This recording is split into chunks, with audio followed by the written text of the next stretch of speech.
Friends ನಮಸ್ತೆ welcome to your ಸಿಲ್ಕೋಸ್. ಈಗ ನಾನು ಶೋ ಮಾಡ್ತಾ ಇದ್ದು ಬ್ರಾಂಡೆಡ್ ನೈಟಿ ಸೂಪರ್ ಆಗದ. ಸೊ ವಿತ್ ಪ್ಯಾಕೆಟ್ ಬರುತ್ತೆ, ಹಾಗೆ ಲೆಂತ್ ಕೂಡ ಇರುತ್ತೆ. ಸೊ ನೋಡ್ತಾ ಇದ್ದಲ್ಲ ಕ್ಯಾಟಲಾಗ್ ಪ್ಯಾಟರ್ನ್ ಆಗಿರುತ್ತೆ, ಒಂದೊಂದೇ ಪೀಸ್. ಸೊ ಯಾವುದು ಕ್ವಾಂಟಿಟಿ ಆಫ್ ಪೀಸಸ್ ಸಿಗಲ್ಲ. ಸೊ ಇದೆಲ್ಲ ಬ್ರ್ಯಾಂಡೆಡ್ದು, ಅಷ್ಟೇ ಕಂಫರ್ಟಬಲ್ ಆಗಿರುತ್ತೆ. ಈಗ ನಾನು ವೇರ್ ಮಾಡಿದ್ದೆಲ್ಲ ಸೇಮ್ ಪ್ಯಾಟರ್ನ್. ಹಾಗೆ ಸೈಜ್ ಬಂದು L, XL, XXL, XXL size ತನಕ ವೇರ್ ಮಾಡ್ಬೋದು. ಓನ್ಲಿ 610 ರೂಪಾಯಿ ಆಗುತ್ತೆ.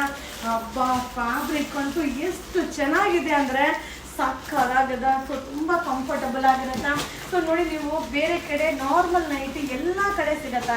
ಸೊ ನಮ್ಮ ಯುವರಾಜ್ ಸಿಲ್ಕೋಸಲ್ಲಿ ಡಿಫ್ರೆಂಟ್ ಆಗಿ ಡಿಫ್ರೆಂಟ್ ಪ್ಯಾಟರ್ನಲ್ಲಿ ಅಪ್ಡೇಟ್ ಮಾಡಬೇಕು ಅನ್ನೋದಕ್ಕೋಸ್ಕರ ಸೊ ಒಳ್ಳೆ ಬ್ರ್ಯಾಂಡೆಡ್ ನೈಟಿ, ಕಲೆಕ್ಷನ್ ನೈಟಿನ ಅಪ್ಡೇಟ್ ಕೊಡ್ತಾ ಇದ್ದೀನಿ. ಸೊ ನಾರ್ಮಲ್ ನೈಟಿ ಕೂಡ ಸಿಗುತ್ತೆ, ನೀವು ಆರಾಮ್ಸೆ ವಿಸಿಟ್ ಮಾಡಿ ಬೈ ಮಾಡ್ಬೋದು. ಸೊ ನಮ್ಮಲ್ಲಿ ಈ ರೀತಿಯಾದ ಅರೈವಲ್ ಸಿಗುತ್ತೆ ಅನ್ನೋದನ್ನ ನಿಮ್ಗೆ ಅಪ್ಡೇಟ್ ಕೊಡ್ತಾ ಇದ್ದೀನಿ. ಸೊ ಖಂಡಿತ ವಿಸಿಟ್ ಮಾಡಿ. ಸೊ ಹೈಟ್ ಪರ್ಸನಾಲಿಟಿ ಇರೋದಂತೂ ಸೂಪರ್ ಡೂಪರ್ ನೈಟಿ ಅಂತಲೇ ಹೇಳ್ಬೋದು. ಸೊ ಲೆಂತ್ ಕೂಡ ತುಂಬ ಚೆನ್ನಾಗಿದೆ, ಹಾಗೆ ವಿಡ್ತ್ ಕೂಡ ಸಕ್ಕತ್ತಾಗಿದೆ. ಹಾಗೆ ಸೈಜ್ ಬಂದು M, L, XL, XXL, XXL size ತನಕ ವೇರ್ ಮಾಡ್ಬೋದು. ಓನ್ಲಿ 610 ರೂಪಾಯಿ ಆಗುತ್ತೆ. ಸೊ ಇದೆಲ್ಲ ಕ್ಯಾಟಲಾಗ್ ಪ್ಯಾಟ್ರನ್ನು ಒಂದೊಂದೇ ಪೀಸ್ ಇರುತ್ತೆ, ಒಬ್ಬೊಬ್ಬರಿಗೆ ಮಾತ್ರ ಸಿಗುತ್ತೆ. ಸೊ ಬೇಗ ಬೈ ಮಾಡಿ ಈ ವಿಡಿಯೋನ ಶೇರ್ ಮಾಡಿ. Thank you.